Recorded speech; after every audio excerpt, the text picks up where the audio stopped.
Good morning, Liberty. Welcome to the Fast Friday edition of the show for June 14th, 2019. Today, we're talking about Orwell, and this month marks the 70th anniversary of the publication of his masterpiece book, 1984.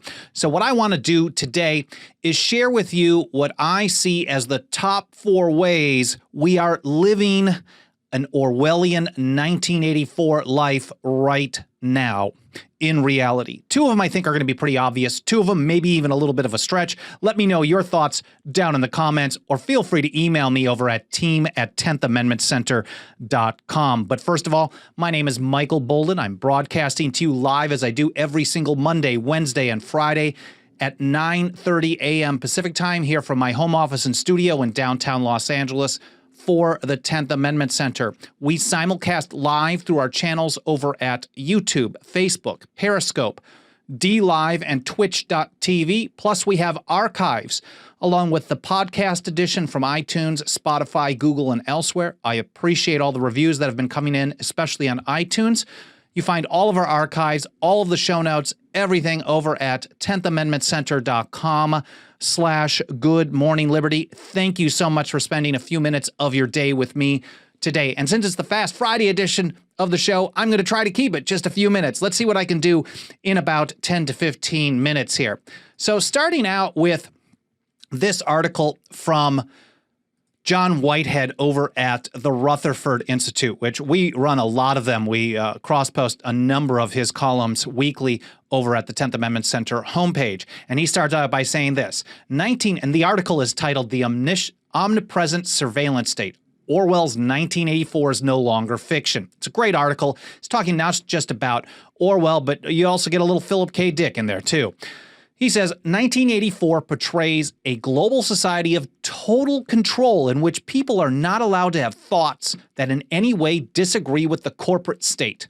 There is no personal freedom, and advanced technology has become the driving force behind a surveillance-driven society. Snitches and cameras are everywhere. People are subject to the thought police, who deal with anyone guilty of thought crimes. The government, or party, is headed by Big Brother, who appears on posters everywhere with the words, "Big Brother is watching you." And the first of the 4 that I want to say today, I think is pretty obvious, the telescreen. And this is how Orwell put it in the book. Quote, "The telescreen received and transmitted simultaneously. Any sound Winston made above the level of a very low whisper would be picked up by it." And over at this article at bustle.com, I think I agree with them. They say the most blatant parallel that one can draw from the book is the way of the use of these 2-way televisions called telescreens. They're used for entertainment, for people to watch. I think that's probably to get people sitting by them all the time, but they also are used for surveillance. They simultaneously watch your every move. The screens pick up, they write, both video and audio, making it impossible to do anything without the fictional government INGSOC seeing. Now, while our televisions don't do this, they say, as far as we know, and I think that's not actually correct, because even in an owner's manual from a Samsung TV, some of the smart TVs, they say, be careful what you're saying in front of it if you don't want anyone to know or have access or have a record of what you've been saying in front of your television. Some of the smart TVs are actually recording you at all times. I'm not sure if they're getting video. They say another popular device works the exact same way, though, our computers. And they're not even talking about our cell phones. Our phones are always, always on. They listen to us.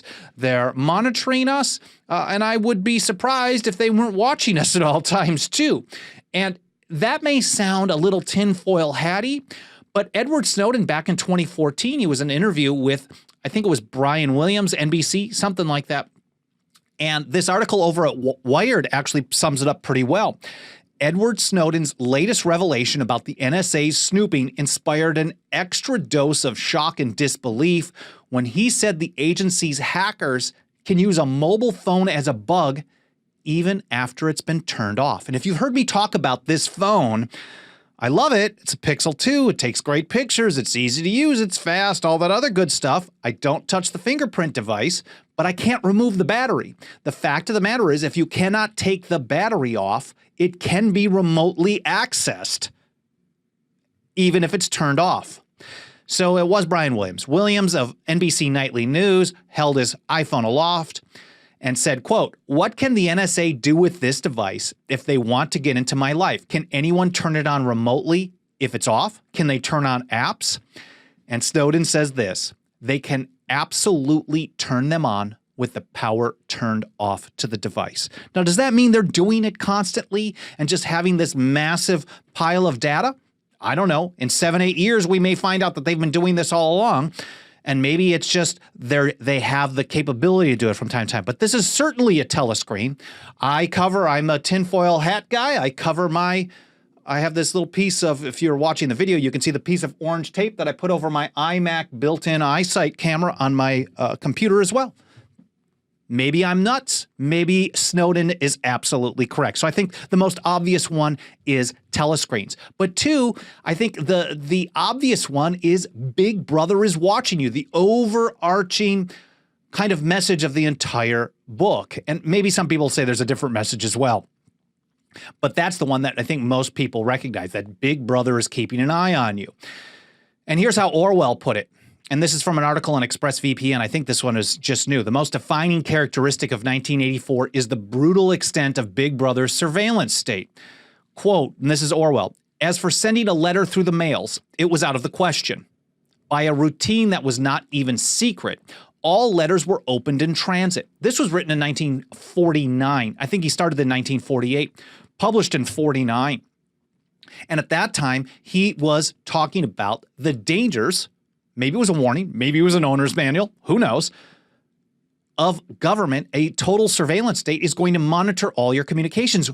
Now, some would say, well, they're not doing that, and no one really uses the mail. People do use mail. I send out letters. I get letters here for 10th Amendment Center as well. It's mostly junk mail, but I do send out communication. We do know, and I wish I would have pulled up the link in advance, but we do know that the USPS has a mail scanning surveillance program. They scan stuff. If they find things that they think are questionable, they open it up and scan it and reseal it and send it off if they say it's safe. Now, but a vast majority of it is coming through our email, electronic mail, same concept. It sounds dreadful, but wait, they write. Here's what Snowden had to say about the real world. Quote, "The NSA specifically targets the communications of everyone. It ingests them by default." So this is a totalitarian surveillance society.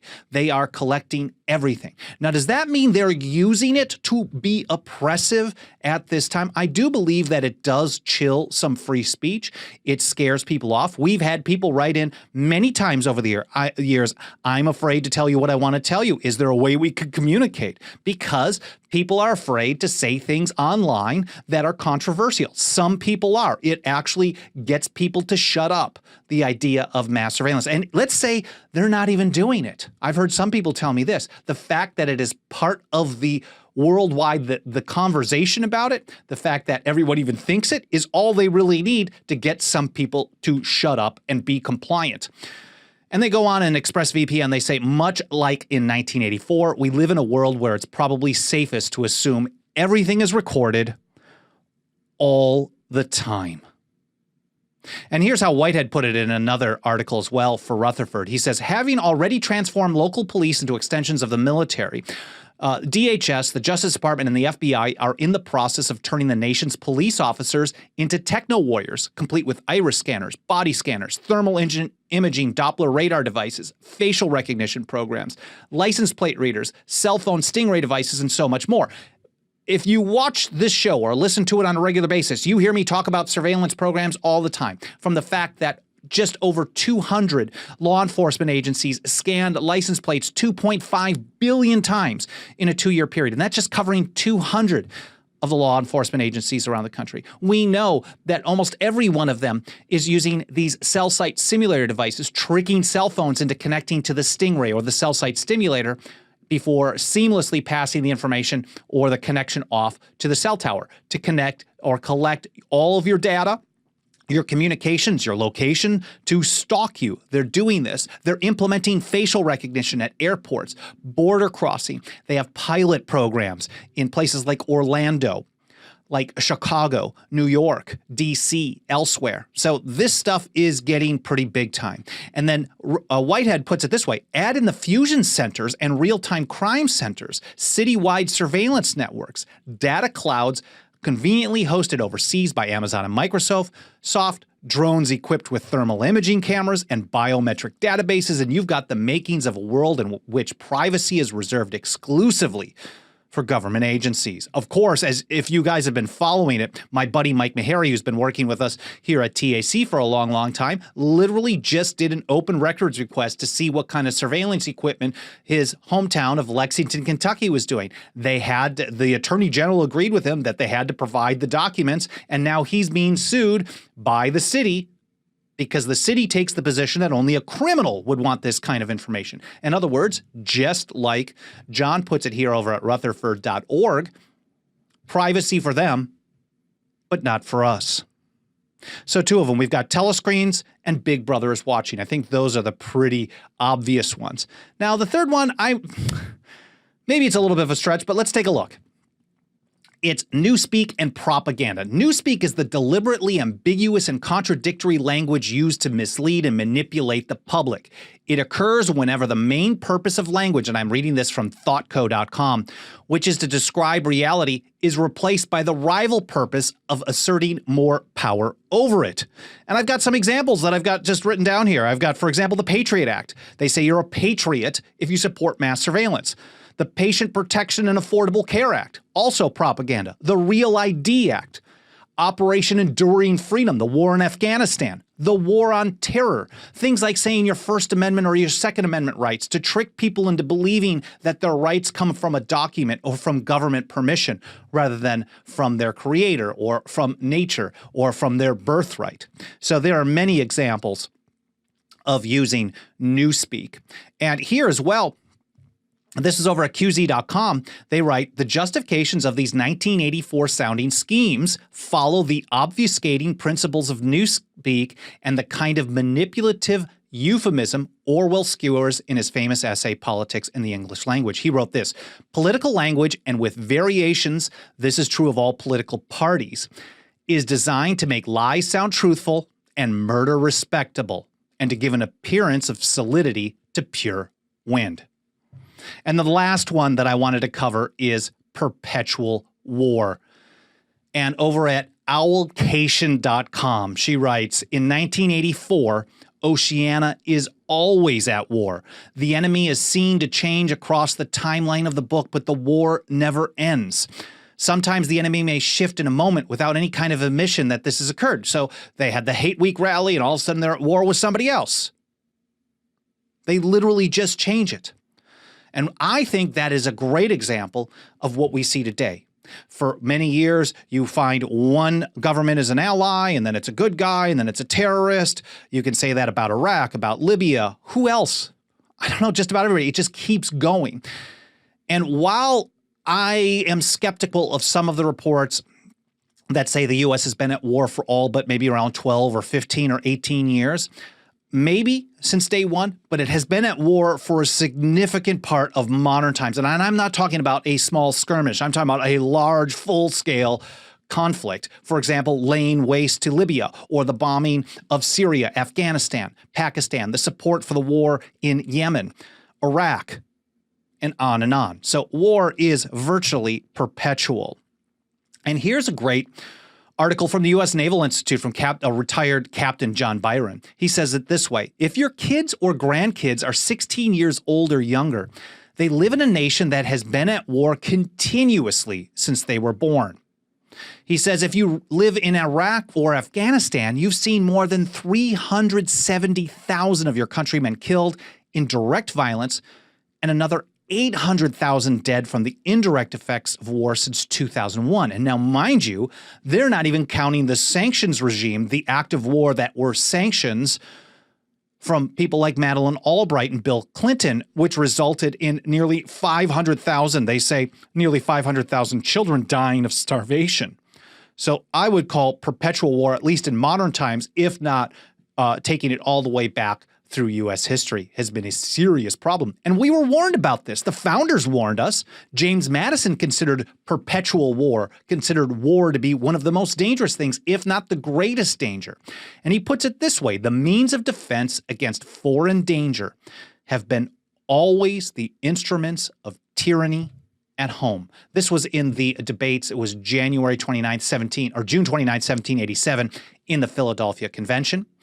And then he also put it this way: of all the enemies to public liberty, war is perhaps the most to be dreaded because it comprises and develops the germ of every other.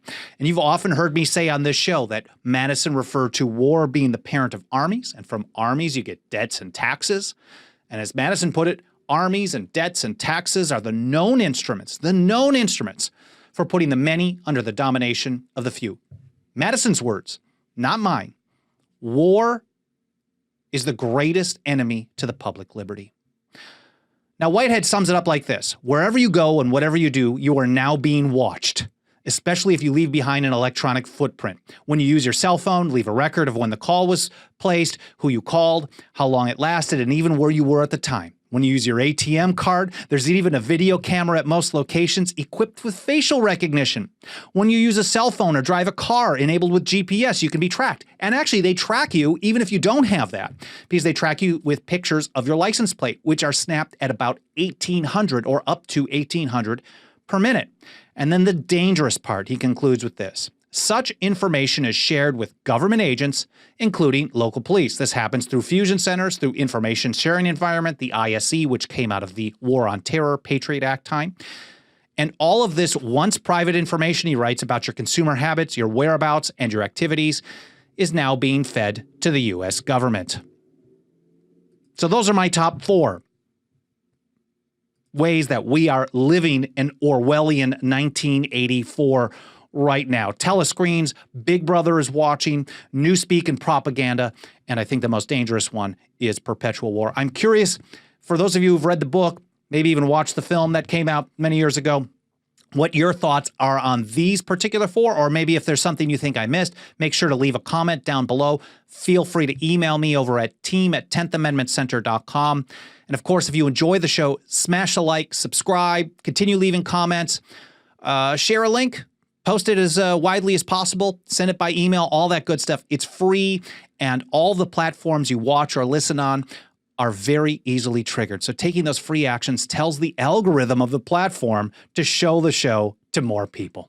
I hope you found this interesting. I really, really appreciate you spending a few minutes of your time with me today. I think I went a little bit longer than I normally like to do on these Fast Friday editions, but it's pretty meaty stuff. Anyways, I'll see you next week, Monday, Wednesday, Friday, 9:30 a.m. Pacific time. I hope you have an awesome weekend. Thanks again for watching and being with me today, and I'll see you next time.